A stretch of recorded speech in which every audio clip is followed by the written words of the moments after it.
The LA Kings close out their 7-game road trip with a pair of tough losses over the weekend. We've got all the details, analysis, and more on this edition of Locked On LA Kings.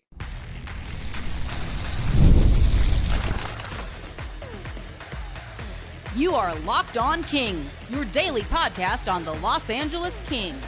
Part of the Locked On Podcast Network, your team every day. Hey, Kings fans, and happy holidays. Welcome to Locked On LA Kings, part of the Locked On Podcast Network, your team every day. Thanks for making Locked On LA Kings your first listen every day. We are free and available wherever you get your podcasts and on YouTube. I'm Eddie Garcia, your host of Locked On LA Kings. I've worked in sports media for the past 30 years. Also co-host of the Puck Podcast, a weekly NHL review show that's been putting out content for the past 18 years. New episode out today.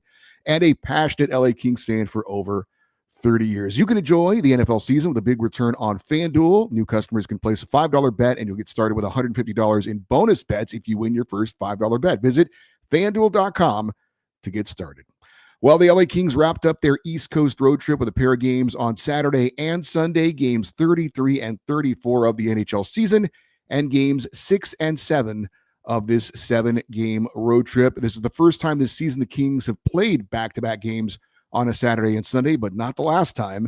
That means that this is the first time, though, that we are recapping a pair of games on our Monday show, so things will be a little bit more condensed than usual. The Kings were looking to keep it going after a 7-3 win over the Flyers in their last game before we got into the weekend. The Kings scored the final 5 goals against Philadelphia, including outscoring the Flyers 4-0 in the third period. Could they keep that going and take some momentum from that into the weekend? Let us start with the game on Saturday that was in Nashville against the Predators, a team that has been playing better of late, but also has been one of the bigger disappointments in the NHL so far this season. As for the lineup for the Kings in this one, a familiar one, as LA sticks with the 11-7 setup. Still no Trevor Moore playing in the forward group day-to-day with the upper body injury. So we've got Andrei Kopitar centering the top line with Adrian Kempe and Alex Turcotte. Quentin Byfield centering the second line with Tanner Jeannot and Warren Foegele. Philip Deneau would center the third line with Kevin Fiala and Alex Laferriere. The fourth line would have Samuel Hellenius at center, Akil Thomas on the wing, with the other wing rotating amongst the other forwards. You had Mikey Anderson and Vladislav Gavrikov as the top defensive pairing, Joel Edmondson and Brant Clark, the second pairing, the third pairing of Jacob Moverar and Jordan Spence, with Kyle Burrows, the extra and seventh defenseman. Darcy Kemper would get the start. That meant that David Riddick would be the backup, but would start the Sunday game in Washington. An interesting decision by head coach Jim Hiller, which we'll debate a little bit later. As for the big question for me going into this game, again, could the Kings carry over their momentum from that 7-goal outburst in Philadelphia into their game against the Predators? Well, the answer would be no, at least on the scoreboard. The Kings didn't play a bad first period, kept the puck in the Nashville end a lot of the time, but also did not score a goal in the first or second period. Meanwhile, Nashville did score a goal in both the first and second, and the Kings found themselves down 2-0 going into the third period. But LA would stage a comeback. They would get a nice goal from Quentin Byfield and a goal from Alex Laferriere. They tie it up and send the game into overtime, but we know that overtime has not been a friend of the Kings this year. And unfortunately, the Kings fall by a score of 3-2. Kings now 0-5 at that point in games that went beyond regulation, 0-4 in overtime, and 0-1 in the shootout. As for the game stats against the Predators, again, Kings lose 3-2 in overtime. LA was outshot 26-24. As far as the special teams, neither team netted a power play goal. Nashville was 0-2, LA 0-1. Faceoffs narrowly favored the Predators 24-22. Hits favored Nashville 24-12. And block shots were even at 9 apiece. So what was good for LA from a team standpoint in the overtime loss against Nashville? Well, they had a great third period. It was great to see LA show some fight, battle their way back after not the greatest of starts as far as getting on the scoreboard, and they would give themselves a chance to win in this game thanks to a very solid third period. The Kings aren't really built as a come-from-behind team, so anytime they can find their way back after being down 2 goals going to the third, that's a good thing. Also getting 2 key goals from 2 younger players in Quentin Byfield and Alex Laferriere are also nice to see those guys step up in key moments, and at least the Kings did salvage a point after being behind 2-0 going to the third, and the penalty kill is still solid for the Kings. What was not so good for LA in the loss to the Predators, certainly at least the start from a scoring standpoint. The Kings played a good first period again, but couldn't get that all-important first goal. And we know how important that has been for the Kings to play with a lead. Nashville kind of beat the Kings at their own game. The Predators' goals, both of them came from in close. Nashville players getting position on Kings players for basically tap-in goals. Kings have been pretty good at preventing that kind of thing for most of the season, but unfortunately we're not in this game. And of course, the power play continues to not be helping the Kings so far. The coach's quote from Jim Hiller after the loss to Nashville said, quote, "First period, I thought we were really good. Didn't generate a lot, but we were really skating. Caught them in the neutral zone a number of times. Second period, not good at all. They took it to us. That was really clear. I thought we had some pretty big penalty kills throughout the night. And then in the third, we did an outstanding job. We pushed. Just disappointed to see it end up in overtime. And overtime is what it is." End quote. And that is not good for the Kings so far this year. So on to Sunday, where we had a matchup of the LA Kings against one of the best, if not the best team in the NHL, and that was the Washington Capitals. Kings would have the same 11-7 setup, but because of an injury to Philip Deneau, out with an undisclosed injury, we would see a little bit of a different lineup, and it would kind of evolve as the game went on. Still had Kopitar, Kempe, and Turcotte on the top line. You still had Byfield, Jeannot, and Fogle as a second line, but Alex Laferriere was moved to center on the third line with Kevin Fiala and Andre Lee on the wings. You still had Samuel Helenius centering the fourth line with Akil Thomas and then rotating amongst the other forwards on that other wing position. There was, though, during the game, as Jim Hiller likes to do some interesting things, at one point he had a fourth line of Helenius, Akil Thomas, and Andre Lee, and then he kind of rotated the five forwards on the second and third lines, Byfield, Jeannot, Fogle, Laferriere, and Fiala. So that was certainly an interesting twist for him. As for the defensive pairings, they were the same. Anderson, Gavrikov, Edmondson, Clark, Moverari, Spence, and Kyle Burrows. David Rittich getting the start in this one. Darcy Kemper would serve as the backup. Big question for me going into this game: would the Kings close out their 7-game road trip on a high note by knocking off the team, the Washington Capitals, that had the best winning percentage in the entire NHL? Game summary in this one: a good first period for the LA Kings, but it would be Washington taking advantage of a bad break for LA. Alex Turcotte in his own zone turns it over, broke his stick. Capitals end up scoring to make it 1-0. Kevin Fiala would tie up the game with a power play goal for the Kings. Yes, they would score on the power play. That was in the second period. But Washington would reclaim the lead with a power play goal of their own. The Kings' penalty kill has been so good, and the power play has been so bad. And then the one time they get a power play goal, they end up allowing a power play goal. That one also, though, unlucky, a clearing attempt that likely would have killed off the remaining time on the power play, hit the linesman, stayed in the Capital zone, and they would score on the ensuing shot to make it 2-1 after 2 periods. A strong third period for the Kings, but they just could not get the puck in the net. Empty net goal for Washington closes it out, and LA would lose on Sunday 3-1. Game stats in this one: the Kings actually outshot the Capitals 26-21. Power plays, LA 1 for 1. Washington was 1 for 2. Faceoffs heavily favored the Capitals 37-18. Hits were in favor of Washington 21-16. Block shots pretty even. Caps had 14 and the Kings had 13. So what was good from a team standpoint in the loss to the Capitals, the Kings went toe-to-toe with one of the best teams in the NHL, and they were right there the entire game. Couple of bad breaks, and this one could have gone the other way. Kings were the better team in the third period. In the final game of a 7-game road trip on the road against one of the top teams in the league, the Kings were the better team in the third. Thought that spoke a lot about their compete, their desire. Couple of key moments. The Kings just come up short in this one. Kings actually, again, getting a power play goal in a key moment to get them back into the game. So that was good to see. What was not so good for the Kings in a team standpoint, no puck luck in this one, unfortunately. You can argue that a team makes its own luck. The turnover we mentioned from Alex Turcotte, he broke his stick as he was trying to clear it. That prevented him from getting his stick on it to get it out. And that obviously wasn't good. And then hitting the linesman on a clearing attempt. I mean, look, the linesman, he doesn't mean to do it. It's an accident. the officials are part of the game, and when that happens, you just have to live with it. But again, a couple of unlucky breaks in this one against the Washington Capitals. And the Kings did have their opportunities and didn't convert. Adrian Kempe hit the post. Kevin Fiala didn't finish on a breakaway. Akil Thomas had a great scoring chance in the slot. Obviously, Washington did convert when they got those lucky bounces off the linesman with the broken stick, and they convert. So give credit to the Capitals, and the Kings did not do the same. I do have to mention, I guess, that former King Pierre-Luc Dubois had 2 primary assists in the win over the Kings. I'm sure that felt good for him.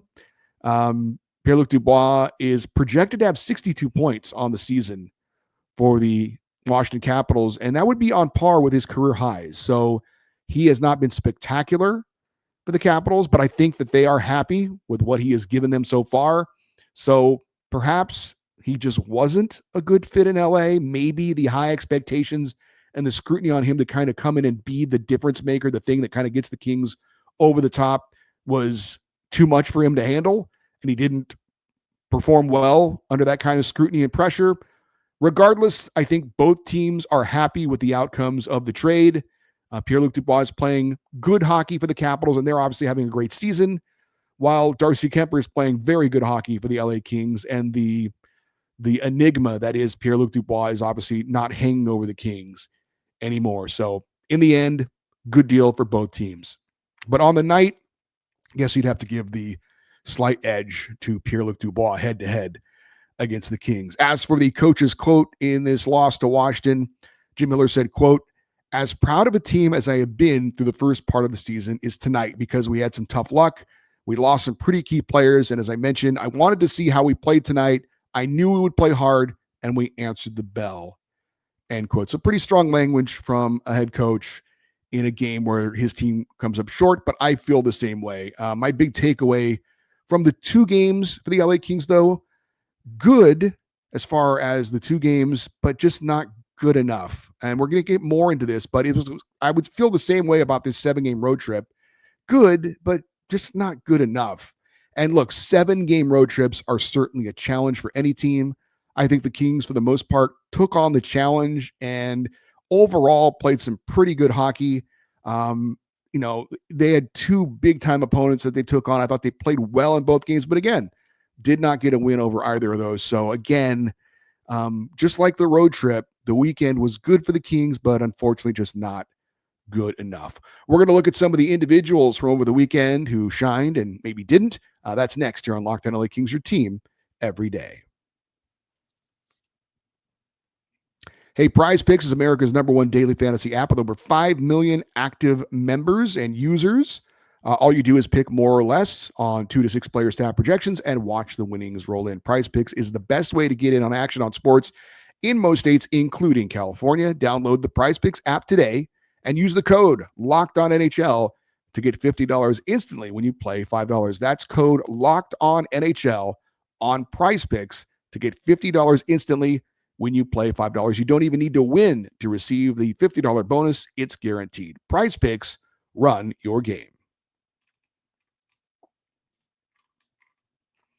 All right, let's get into some of the individual players for the Kings and their pair of losses over the weekend to the Predators and the Capitals. And we start always with the goaltenders. And Darcy Kuemper got the start in the game in Nashville. I'm not sure why. I'm sure there was a reason for it. But for me, Darcy Kuemper is the Kings' #1 goalie. Clearly, the better of the 2 opponents was the Washington Capitals. So, don't overthink it. I'm not sure what the stats are or why the reasoning was, but you start your #1 goalie against the biggest competition, the biggest challenge, and that was the Capitals.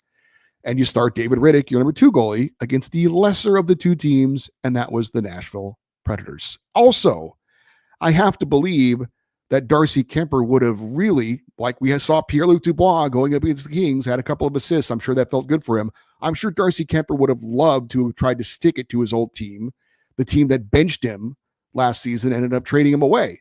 But he did not give the opportunity. I guess you could argue that maybe the Capitals know Kuemper. They know his strengths and weaknesses. But that said, I would have started Darcy in DC. Big Save Dave would have gone in Music City for me. Regardless, I did think that Kemper was solid in his start in Nashville. As for the goals he allowed, the first one, Jacob Moverar allows a rookie in Zachary Leroux to get great position in the slot for a tap-in goal. Great pass set him up, but you just cannot let an opponent have his stick in the blue paint like that. So bad job on coverage by Jacob Moverar. Second goal, Kyle Burrows lets Predators defenseman Roman Josi skate around him. I shouldn't say lets him, but it happened. And then he makes a pass through the crease to Jonathan Marchessault, who taps in the goal. Brant Clark does not cover the back door. And so 2 tap-in goals against Darcy Kemper. I mean, what are you going to do about that? Not much.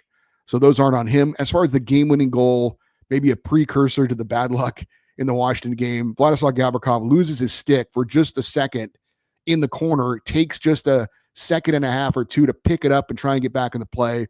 That allowed Philip Forsberg to skate into the middle of the ice, puts a shot on Kemper. He makes the save, but the rebound goes to defenseman Nick Blankenberg, and he scores his first goal of the season to beat the Kings in overtime. So Kemper allows 3 goals on 26 shots, but I thought played a pretty solid game all the way around. He dropped to 8-2-5 on the season. As for David Riddick in the game against Washington, again, good game for David Riddick. Certainly he was not to blame for not coming up with the victory against Washington. The first shot of the game, a nice redirect on net, and he makes the save. So right into it, Riddick was on his game. Second period, big save. Dave had not 1, but 2 big saves back to back. The 2 goals he allowed, we mentioned the bad luck, the turnover on the broken stick by Turcotte. Joel Edmondson and Brant Clark, the defensemen that were on the ice, anticipating a breakout, had taken off down the ice. So they were not in a position to help out after the turnover. And basically it's Kemper one-on-one with a player, and he doesn't win that, but that puts him in a tough position. The second goal was a shot from some distance, and Riddick did see it all the way. You hate for those to go in, but again, he was put in a tough spot. The shot, after it hits the linesman, goes perfectly up into the top corner blocker side. That's a tough one to save, although when it's that far out, you like to see him make the saves on that one. But again, Riddick, not the reason why the Kings fall short against Washington. He allowed 2 goals on 20 shots. His record now 10-8 on the season. And while I may have made a different choice in which goalies to start against which teams, I thought they both played well. No real complaints from me on the Kings goaltending from over the weekend. Quentin Byfield had a big goal against Nashville, took a pass in his skate from Warren Foegele, and in one motion deflects the pass off his skate onto his stick and into the top of the net. That's a great goal for Q. Great to see it. Also had a nice toe drag move to the net for a scoring chance in that one. In DC, Q was in front of the net on Fiala's power play goal, so he was causing a bit of traffic there.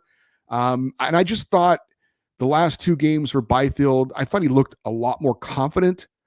He looked really good handling the puck, looked dangerous, and didn't have any points against Washington, but 3 goals, 4 points in his last 5 games. A decent little stretch for Quentin Byfield. Now back on home ice. Keep it going, and maybe we've got something going with Quentin Byfield. Kevin Fiala has been another player we focused a lot on, and mostly good Kevin over the weekend. He had a great end-to-end rush against Nashville, and when he's skating at top speed like that, he's really dangerous. Set up Andrei Kopitar for a decent scoring chance.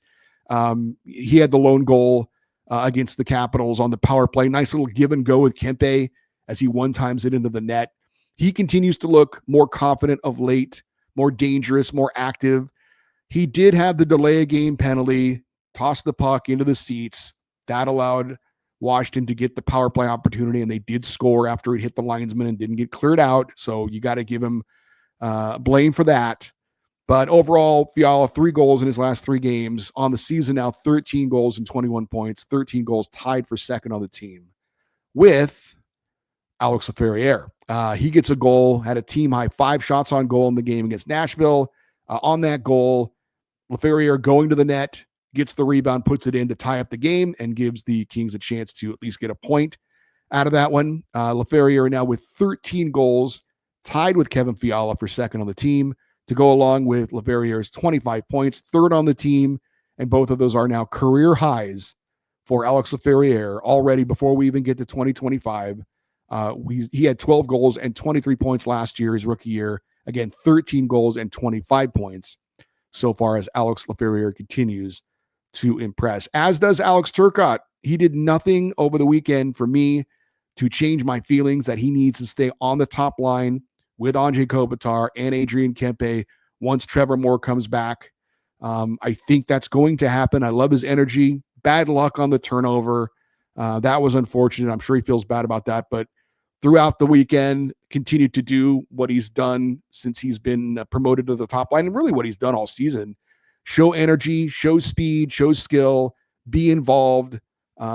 Again, nothing he did over the weekend to me changes my mind that he needs to stay on that top line when Trevor Moore comes back, hopefully, which is soon. I did want to mention Adrian Kempe had 2 grade A scoring chances in both games, and maybe if he scores on those 2 chances, maybe we're talking about a bit of a different result in those games. That's a lot to put on Kempe, but that's the expectations for him. He is the best finisher on the LA Kings. Had a break-in on net in the opening period against Nashville and missed, and then hit the post on a turnover against Washington. That would have been a huge goal in that game.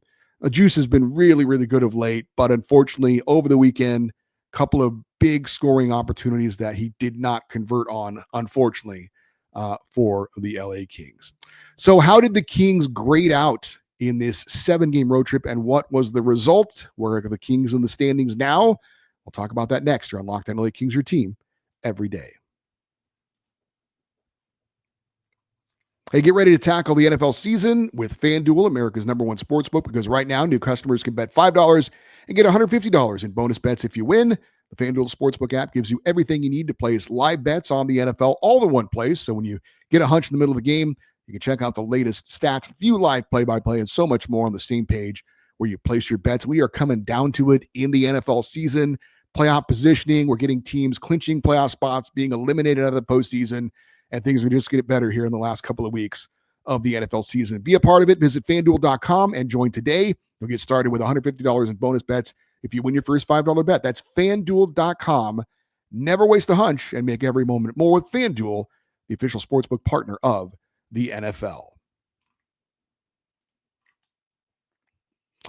All right, the LA Kings are into their Christmas break. The Kings will not play again until this coming Saturday, when they're back home to start their 5-game homestand against the Edmonton Oilers. I don't need to tell you what a big game that is going to be. Before we look ahead, though, let's look back at this 7-game road trip where the Kings went 3-2-2. They earned 8 out of a possible 14 points. That's not bad. Wins over the Islanders, Rangers, and Flyers. Overtime losses to the Penguins and Predators, and regulation losses to the Devils and Capitals. Had the Kings won either of those 2 games against Washington or New Jersey, 2 of the top teams in the Eastern Conference, I would have felt a lot better about this road trip. Going 4-1-2 with a big win over one of the top teams in the NHL, that's a great trip. 3-2-1, and you lose both those games, or I should say 3-2-2, and you lose both those games to those top teams, albeit hard-fought, close games. Still, like I said, I think that makes the road trip okay, good, okay, but it could have been great if they could have just gotten that win over Washington. That would have been a great road trip. Again, love the way they played for the most part overall. Obviously, not everything was perfect, but the 2 big games that they had, they were there, they competed, they were close, but just couldn't get over the hump. And to me, those 2 losses make this road trip good. Wasn't bad, but not great. So Kings are back home for their next 5, and that's a very good thing because the Kings have been very good on home ice this year, 10-2-1 at Crypto.com Arena. But they will have a tough stretch coming up, and it starts with a huge game against the red-hot Edmonton Oilers, our playoff nemesis, this coming Saturday. The Oilers started slow, but they have been on fire lately, led by MVP candidate and NHL leading goal scorer Leon Draisaitl. Edmonton has steadily moved up the standings in the Pacific. More on that in a moment. Looking at this 5-game homestand, it's the Oilers on Saturday. You got the Flyers on Sunday. So back-to-back games on the weekend for a second straight week, and there's going to be a lot of those coming up for the Kings. Then we turn the calendar into the new year. You've got the Devils coming in, the Lightning, and the Flames. 4 of the 5 teams that are coming to LA, all of them except Philadelphia, are currently in a playoff position. So again, this is going to be a tough stretch. The Kings have been good at home, so that will hopefully help them to get some big wins coming up here. Hopefully, this break, this 5 days off of the Kings, can get both Trevor Moore and Philip Deneau healthy and back in the lineup as well, as we look forward to a big, big game this coming Saturday against the Edmonton Oilers. Speaking of the Pacific Division standings, the Vegas Golden Knights can't lose right now. They've won 7 of 8. They're in first place, 22-8-3 for 47 points. The Edmonton Oilers have now moved past the LA Kings and into second place in the Pacific. They've won 8 of 9.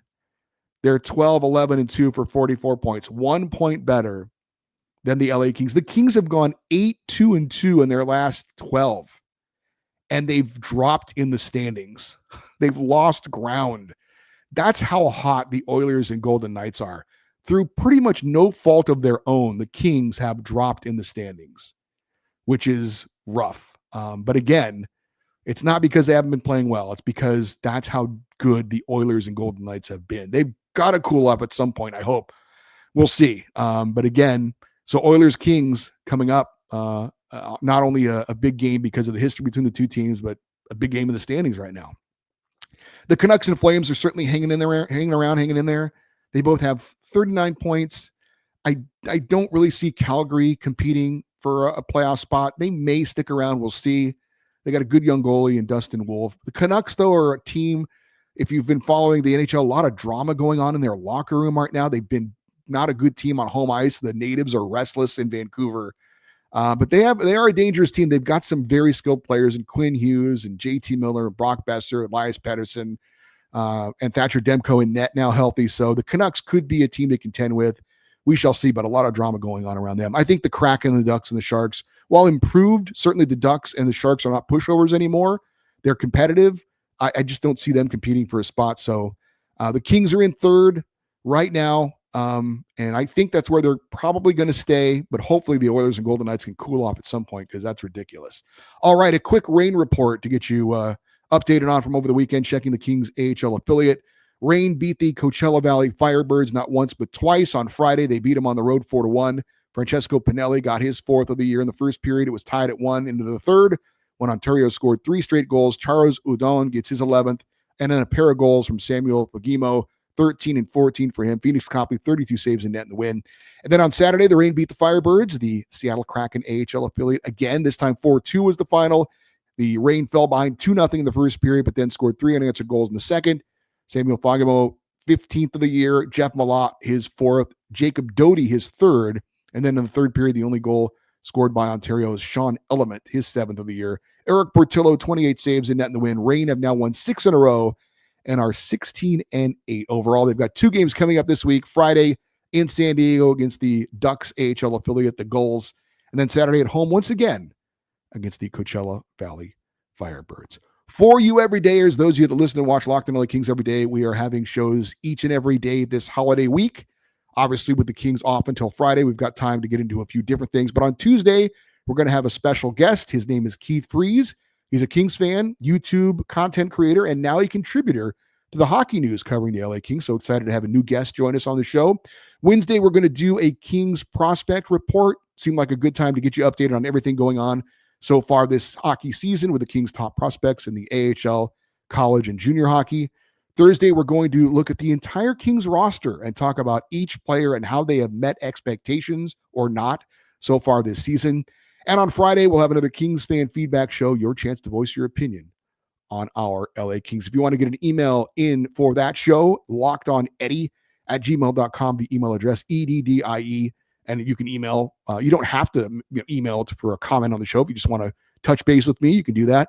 Also welcome your posts if you're watching on YouTube in the comment section. And stay connected with the show on social media, X, Twitter, and Instagram. We are at Locked On LA Kings.